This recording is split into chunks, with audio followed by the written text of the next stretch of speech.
울산 CBS 시사팩토리 100.3 특집 시민과의 대화.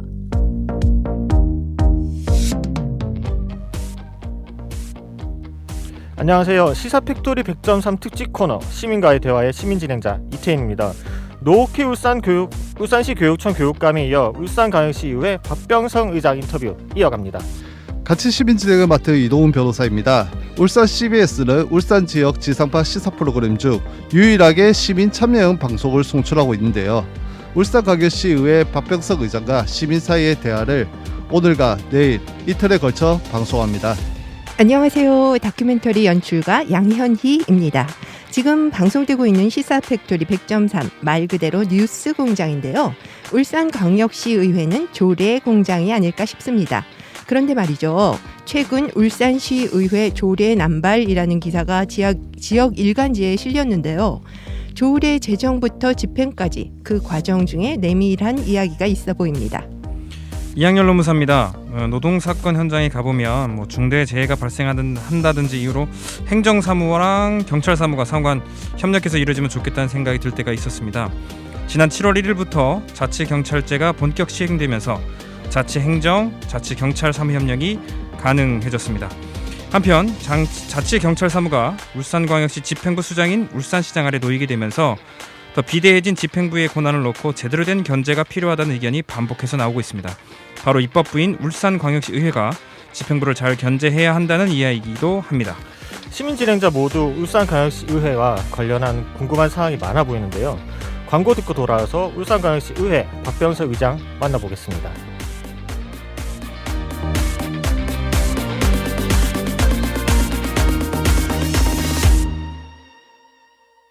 배우 이상윤입니다. 퇴직금 보관 수수료 확인은 해보셨나요? 대한민국 최초 IRP 신규 가입 고객 퇴직금 보관 수수료 0원. 삼성증권 다이렉트 IRP 지금 바로 옮기세요. 삼성증권. 펀드 보수 등은 별도 발생. 가입 전 상품 설명서 및 여권 필독, 기타 자세한 사항은 홈페이지 참고. 지루한 도시의 아스팔트를 나만의 서킷으로 바꿔줄 아반떼. 캠핑장까지의 멀고 먼 길을 스릴 넘치는 레이스로 바꿔줄 코나 N. 이제 당신의 일상에서 모터스포츠의 짜릿한 즐거움을 함께하세요. 일상을 짜릿하게 현대자동차 N. 네, 반갑습니다. 박병석 의장님, 우리 시사팩토리 100.3 청취자 여러분들께 인사 부탁드립니다. 네, 안녕하세요. 시청자 여러분 반갑습니다. 네, 반갑습니다. 반갑습니다. 반갑습니다. 네, 오랜만에 또 불러주셔서 이렇게 왔습니다. 반갑고요. 저번에 오셨을 때는 청년들이 계셨는데 네. 오늘은 일반 전문가분들이 와 계셔서 살짝 좀 두렵습니다. 저희 모두 시민들이고요. 이 시민들이 궁금해하는 부분에 있어서 의장님께서 좋은 말씀 해주실 거라 생각을 해봅니다. 바로 질문 이어가 보시죠. 지금 의장 추대된 지 벌써 1년이 된 것 같아요. 어떤 네. 성과가 있었는지 좀 말씀해 주실 수 있을까요? 네, 정말 빨리 지나갑니다. 네. 이 코로나와 함께 정신없이 1년이라는 시간이 흐른 것 같아요. 불안과 불편을 안고 사는 1년이 계속되고 있어서 아마 저뿐만 아니고 우리 울산 시민 누구나가 힘들고 답답한 그런 1년을 보내고 있을 것으로 생각이 됩니다. 건강과 안전, 생명에 관계된 만큼 서로가 서로를 배려하면서 함께 이겨내는 길밖에 없다고 생각합니다. 지치지 마시고 오늘보다 더 나은 내일이 이를 것이라는 희망을 갖고 견뎌주시길 바라고요. 우리 의회도 함께 힘을 열심히 불어넣어서 시민들의 이 어려운 삶을 같이 이겨나가는데 최선을 다하도록 하겠습니다. 저도 의장으로서 경제위기 극복과 코로나 사태에 빼앗긴 일상을 회복하는데 전력을 기울여왔고 또 앞으로도 진심을 다하겠습니다. 지난 1년간 의장으로서 단 하루도 긴장하지 않은 날이 없었습니다. 늘 노심초사, 조마조마한 그런 1년이었고요. 지나온 1년을 복귀해 본다면 의회 안으로는 내실을 알차게 다지는 그런 시간이었고요. 또 의회 바깥으로는 울산과 시민을 위해 활발한 의정활동을 펼쳤다고 생각합니다. 전반기와 달리 후반기 의회는 원 구성에서부터 여야 정당이 끝까지 인내하고 협의한 끝에 큰 충돌 없이 원만하게 처리할 수 있었습니다. 원내대표라는 새로운 제도를 도입함으로써 협상 테이블이 마련되었습니다.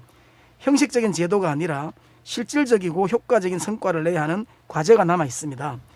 여야 정당을 대표하는 두 분의 원내대표님이 원만한 성격의 합리적인 사고를 하시는 분들인 만큼 잘 해낼 것으로 믿고 기대하고 있습니다. 네. 또 조례 재개정으로 상징되는 입법 활동도 열정적으로 진행하고 있습니다.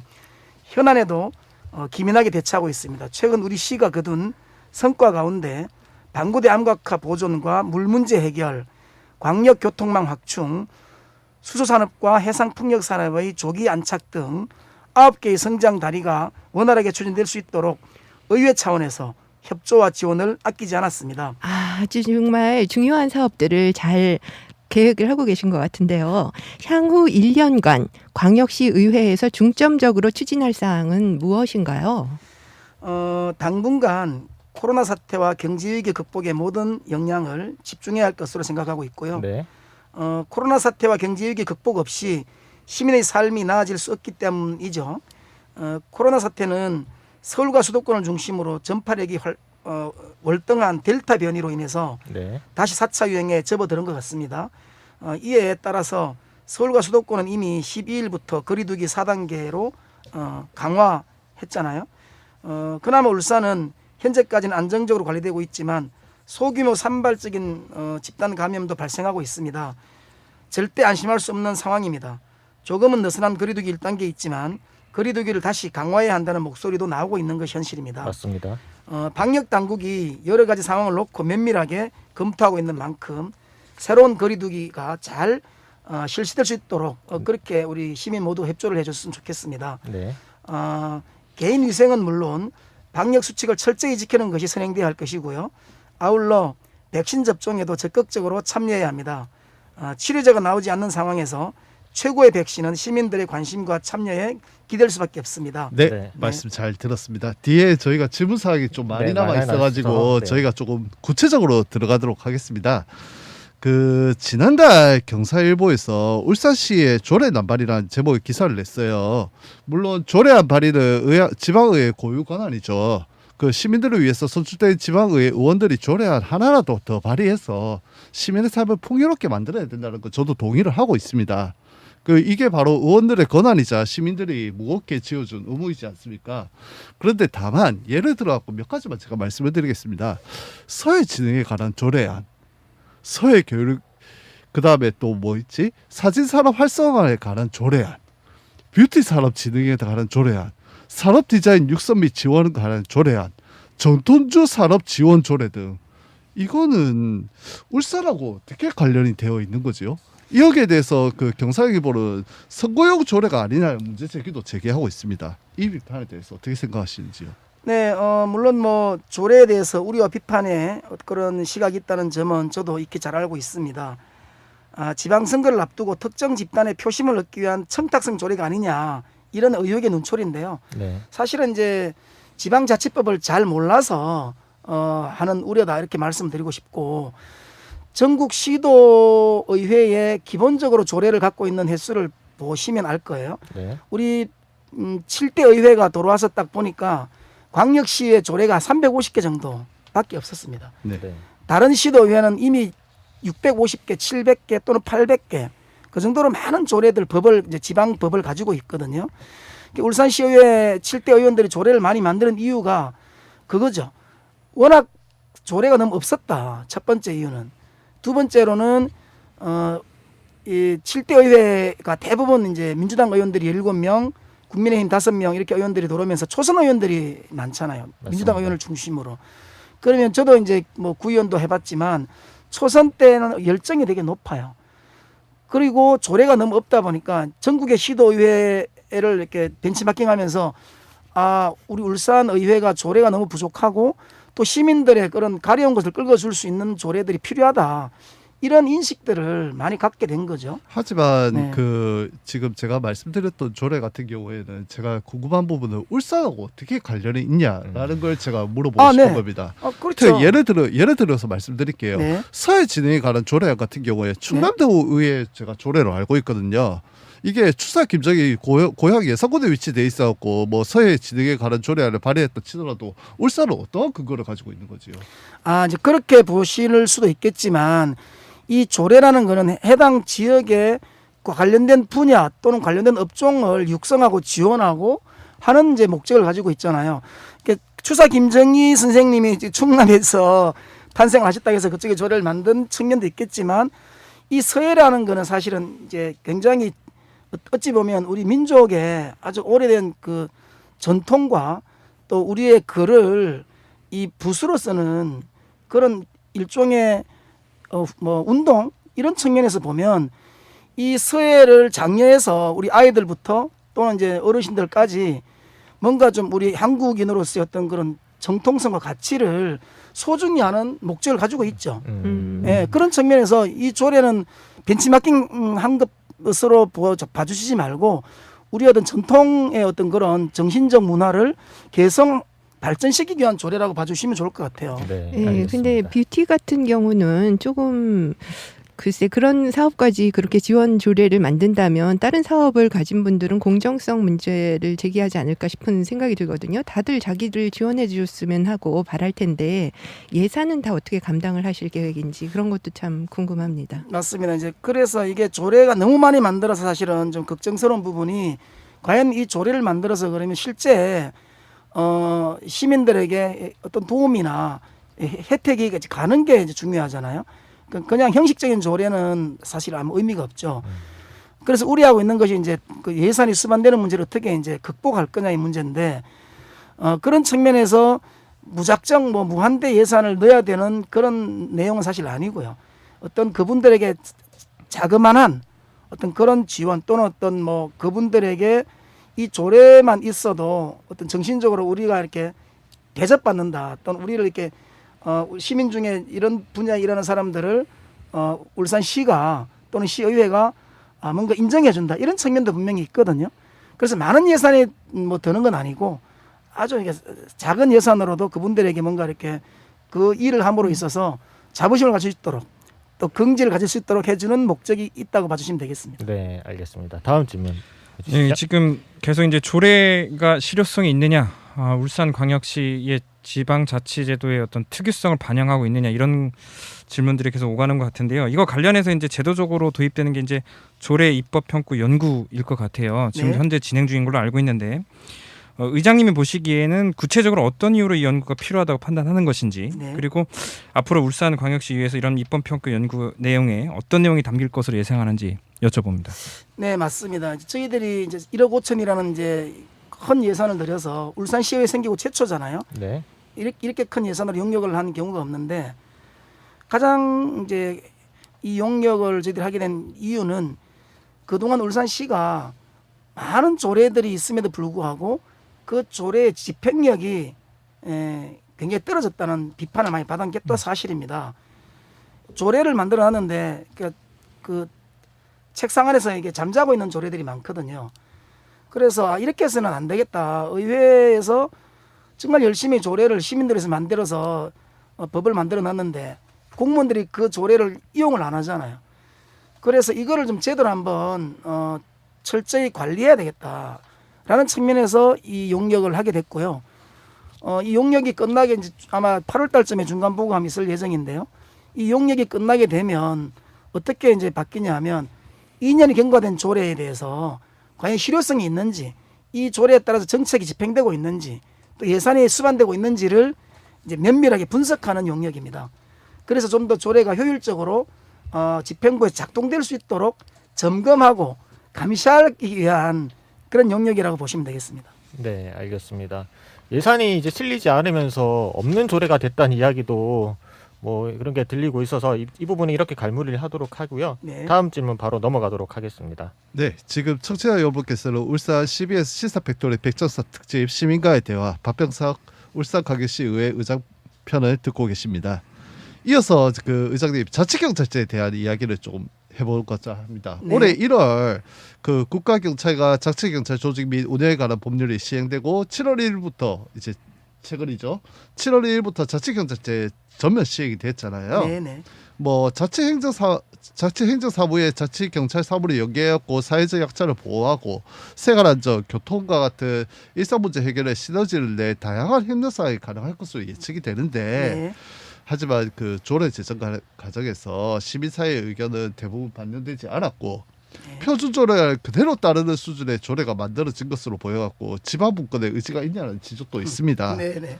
또한 그 제왕적 시장 중심 자치경찰 조직이 될 수 있다는 우려도 큰데 여기에 있어가지고 또 울산시 의회 역시 그 울산시의 조례에 대한 검토와 보완을 소홀히 했다는 비판도 있어요. 네. 그 자치경찰위원회 여야 추천 비율을 듣고 힘겨루기 하느라 제도 운영에 대한 고민이 부족했다는 지적도 있어요. 여기에 대해서 도대체 어떻게 생각을 하시는지. 네, 저는 기본적으로 자치경찰 제도의 취지가 많이 네. 왜곡됐다고 생각해요. 네. 이게 굉장히 이상한 법이 이제 만들어진 거거든요. 독립된 자치경찰제가 아니죠. 그러니까 사실은 국가 공무원인데 업무만 자치 업무를 하는 쪽으로 이렇게 법이 좀 변형됐잖아요. 맞습니다. 그런 상태에서 이제 출발을 했는데 결국 나중에는 이게 완전히 이제 분리시켜야 저는 완벽한 제대로 된 자치경찰제가 시행될 거로 생각이 됩니다. 네. 지금 이제 변호사님께서 그런 말씀 주신 것도 물론 뭐 저는 충분히 그를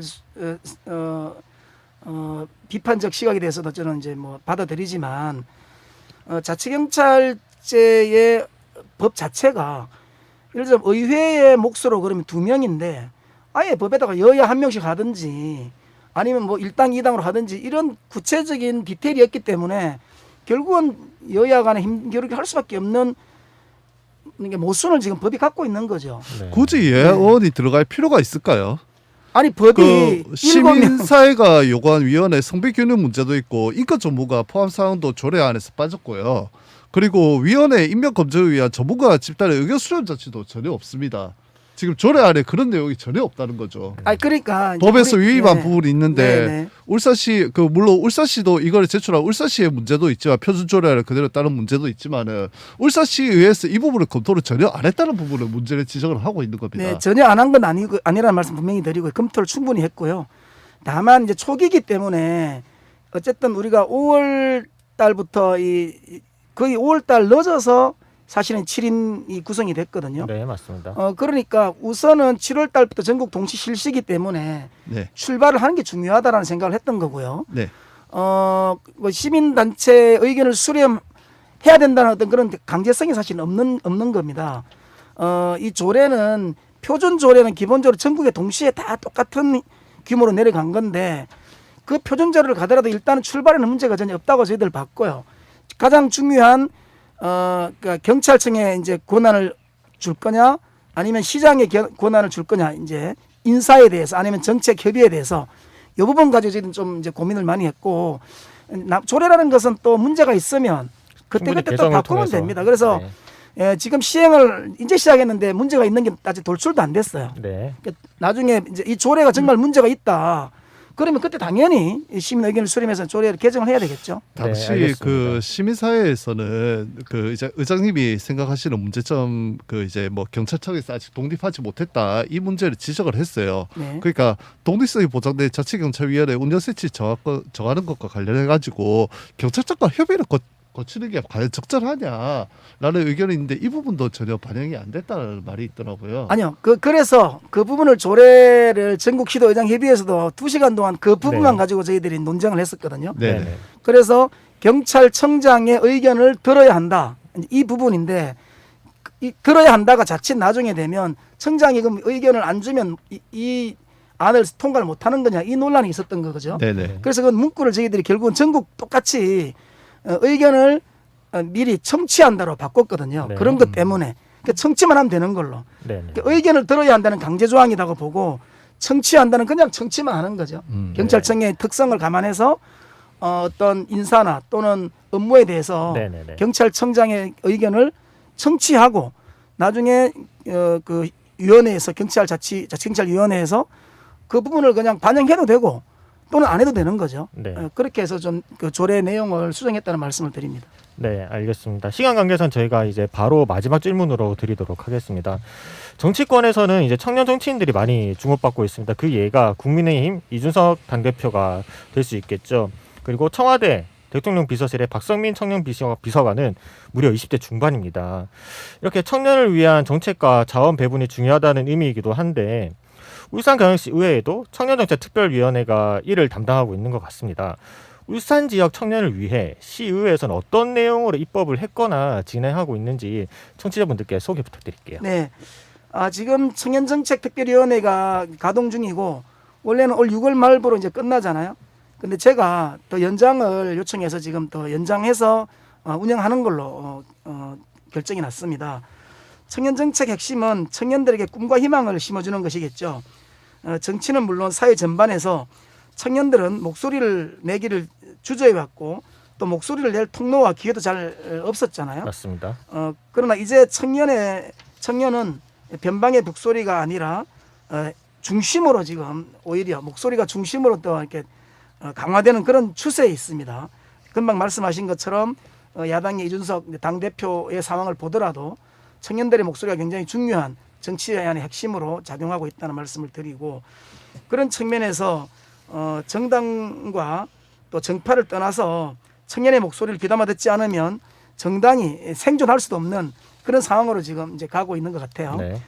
우리 시의회에서도 청년들의 간절한 외침을 흘려듣지 않기 위해서 청년특위를 구성해서 활동 중에 있다는 말씀을 드렸고 청년특위는 청년들이 있는 현장을 찾아서 간담회를 열어 경청도 많이 했습니다. 또 청년특위 소속 동료 의원들이 울산 청년들의 요구와 주장을 담은 조례는 물론 특정 정책을 마련해서 지평부에 전달하고 있고 또 계획도 많이 갖고 있습니다. 청년특위뿐만 아니라 우리 시의회 차원에서 청년을 위한 많은 활동을 추진하고 있는데요.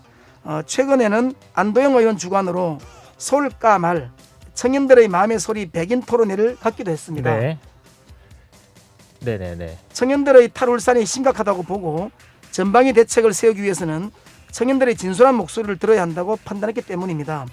이날 토론회에서는 도시문화, 청년정책, 창업, 취업, 문화관광, 의료 시스템 등 총 6개 분야에 대한 청년들이 느끼는 문제점과 고민에 대해 토론하고 해결 방안을 모색했었습니다. 네, 알겠습니다. 시간 관계상 소외되지 않는 청년, 차별받지 않는 청년, 꿈과 희망을 가질 수 있는 청년의 삶이 되도록 우리 시의회가 더 많은 관심을 가지고 적극적으로 뒷받침하겠습니다. 네, 답변 감사합니다. 지금까지 박병석 울산광역시의회 의장과 의회 안에서의 성과와 남은 1년에 대한 계획을 들어봤습니다. 또 조례 개정 그리고 조례 제정 과정 이야기의 내밀한 이야기, 자치경찰제, 청년사안 등에 대해 이야기를 나눠봤습니다. 지금 DJ DOC 여름 이야기 나가고 있는데요. 시간 관계로 일단 여기까지 듣고 남은 이야기는 내일 이어서 듣도록 하겠습니다. 오늘 함께한 시사팩토리 백전삼 특집 시민과의 대화는 온라인 노컷 뉴스를 통해 다시 찾아서 들을 수 있습니다. 지금까지 진행의 이태인, 이동훈, 양현희, 이항열, 기술의 강순복, 연출의 김성광이었습니다. 감사합니다. 감사합니다. 감사합니다.